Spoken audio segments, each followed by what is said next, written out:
Bismillah, alhamdulillah, wa salatu wassalamu ala rasulullah, wa ba'd, assalamu alaikum wa rahmatullahi wa barakatuh, brothers and sisters Islam. And inshallah, it's a pleasure for us to be here. Thank you for inviting us here. It's inshallah, hopefully it'll be the first of many more to come. It's a beautiful masjid. I was told about it by Shaikh Alaa Elsayed. He says he will come and see it. It is beautiful. May Allah bless it for you, inshallah. And hopefully filled with taqwa, righteousness, activities, halaqat, and especially for the youth, inshallah. With all due respect or among the house, so alhamdulillah, we're good. So the topic is the youth and some of the issues or concerns. I wouldn't call them problems because usually when we say problems, that means there's no solution. But otherwise, they're issues, concerns, inshallah.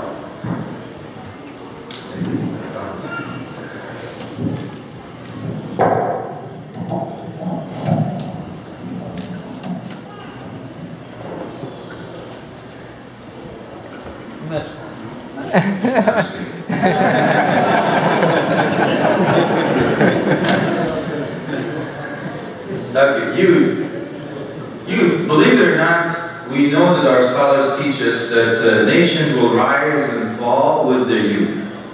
They're that important. You will see around the world that the change of ties and how things are happening in the world is because of our youth. They're that important for us to invest in. I'm going to touch up on a little bit of a proactive approach in order for us to understand how important our youth is. And then we can talk about some of the issues and concerns that we have here, and then we'll give you a roadmap. We won't leave you hanging, we'll give you some, inshallah, some solutions and a bit of homework to do. Takeaways. So when we look at the youth, we will know that Prophet Muhammad sallallahu alaihi wasallam had mentioned them in so many ways. And he even put some of the best youth in charge.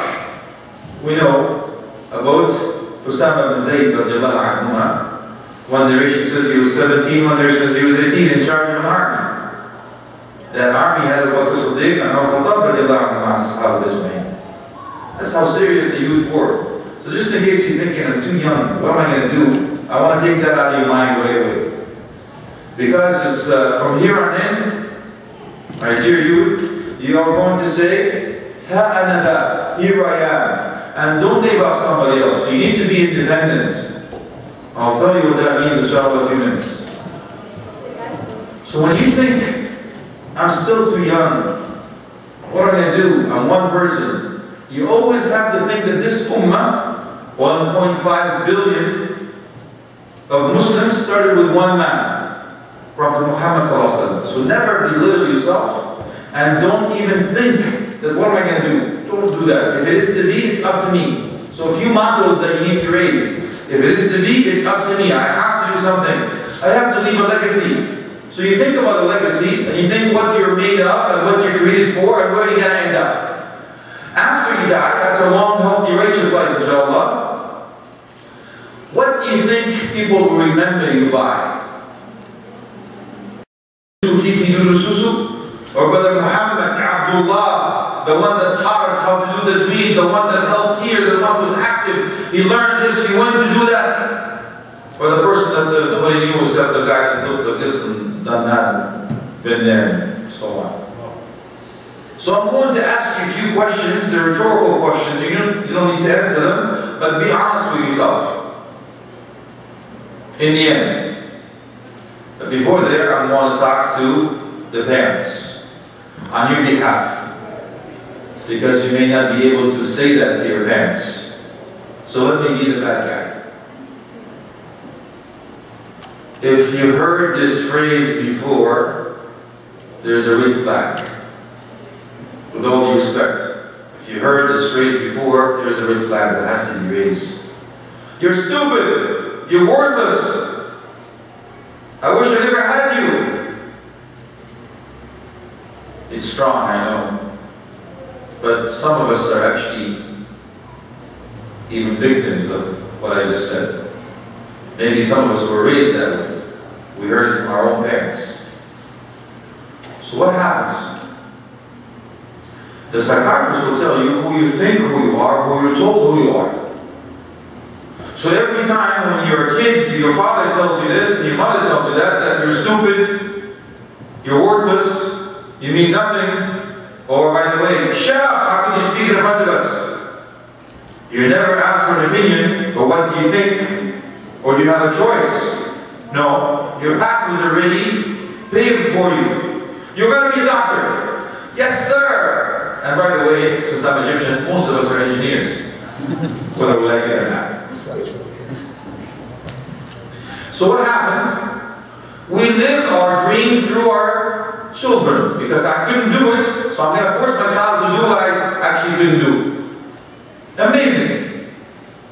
But before you actually leave this area, I want to leave you with something before I go to the next step. Something called the elephant theory.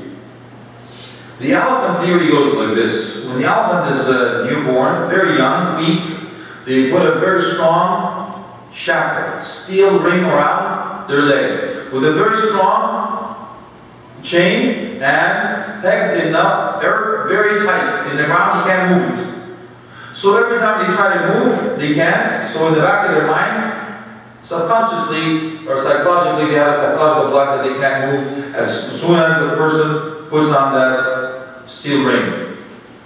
When they grow up, they're big and strong. They can simply walk through this. But already they've been raised thinking that this steel ring is unbeatable. So as soon as the caretaker puts that ring on the elephant, they don't even try. Imagine. So if you're raised thinking that way, that's what you do, Akhi. You destroy your own child. So please be careful what you say to your kids, because they absorb everything. And they will believe you, because you are Superman to them. You can't go wrong. So what do? You have to learn something. You say, I love you, my child. You are good, but your behavior is unacceptable. Major difference. Major difference of this, you are stupid, you're worthless, you're no good, or you're good, but that behavior is not acceptable. Major difference. Have you ever asked your child, what do you think, son? What do you think, daughter? How do you feel about this? Did you ever make sure with them? And you see how Prophet Muhammad used to deal with them? SubhanAllah. But forgive me, I don't play politics. But I talk about it in general. That's the old luggage that we bring with us is unfortunate. Just to remind you, Ali ibn Abi Talib, when he said, raise your children in a different way that you were raised, because they're born and raised in a different time and environment that you were raised and born in. So now, to the parents, last message. If you usually tell your child, when I was your age, sounds familiar? When I was your age, all the time. I went to school, bare feet, in the snow, uphill, both ways. Amazing, I have no idea how you do uphill both ways, but sure, I'll buy that. But if you do, take that record and file it under a G, please. Now let's go to the next step, the youth. This is being proactive, right? From here on in, we're going to change, right? The youth, what do we have? Some of the issues and concerns are through these questions I'll be asking you. First of all, do you know why you were created? Most of the people who are like, I got that. That's an easy question. Come on, give me a challenging one, man. That's easy. I'm not creating the jinn and the ins except to worship me. Thanks for playing. Next try. That's not the question I'm asking. There's a question behind the question here. The true question is, does your life reflect the statement that you just said? Meaning your actions, your behaviors, the way you talk, the way you walk, the way you dress, the way you eat, the way you everything. Does it actually reflect that I was created to worship Allah subhanahu wa ta'ala? Do you understand the meaning of worship? Do you think worship is being here in the masjid? Pray? No, it's a lot more to it than that. It's not our topic, but I just want to give you headers. This is the first question you should be asking yourself. Second question. What are your whims and desires? What makes you happy? What makes you sad? Sometimes I see the youth high-fiving, the bling-bling's down, and they're doing the wheelie, they're burning rubber, doing donuts, and music out loud, and celebrating fireworks at night, late at night. So I asked them, did we get the Aqsa back? Is Islam victorious now? Are the masajid full in Fajr like they are in the Jum'ah? They say no, no, and no. My soccer team won the World Cup. We're not saying it's haram, but we're saying priorities. Now, what do you have on your wall? What kind of pictures do you have there, dude? Where is it going? This guy's scary, man. He knows what I have on my walls. I got the picture of this guy called whatever, and this girl called that. So you start dressing like him, talking like him, walking like him, and you start having some kind of earrings in places where they shouldn't be, right around your body. And now you're full of holes. You start drinking Pepsi or Coca-Cola, and then it comes out through your pores in your body. The waves go through, you start playing. I don't know what to do with you, whether to hang a curtain. You get a better reception on HBO.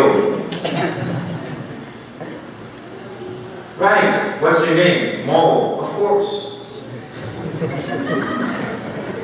What's your name, Mufti? Latifa. Queen Latifah, I'll take that back. You did. The sisters know what I'm talking about. But the brothers, what are you dressing like, man? Oh, yeah, that baggy pants.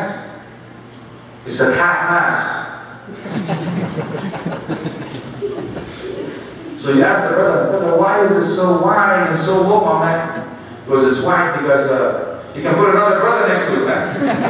Sohba, company, you need that. Okay, what's your hair doing, brother? It looks like there's a dead animal that died on your head. You know, everything goes front and just a bit, you know, it has to look like George Clooney because he's cool. Because he must be hot with the babes, right? So you're making the wheelies with the top down, the bling-bling, and the music is up, and you go, this is life. Best, right? Pass it around. Oh man, this is it. Wow, I never knew it was that good. Then you go home, after drinking, doing drugs, got the babes, got the bling-bling, burning some stuff, and you go home. My head hurts.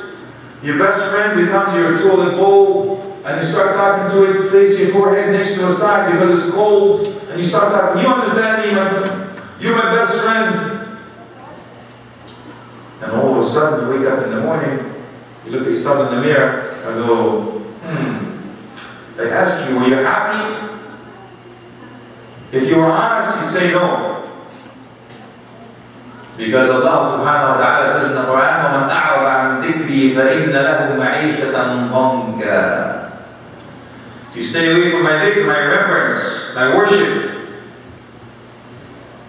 you will have a difficult life. You'll be kidding yourself because you think you're having a good time and a great life. But actually, if you're truly honest with yourself, we call that not a life, we call that a lifestyle. It's not a life.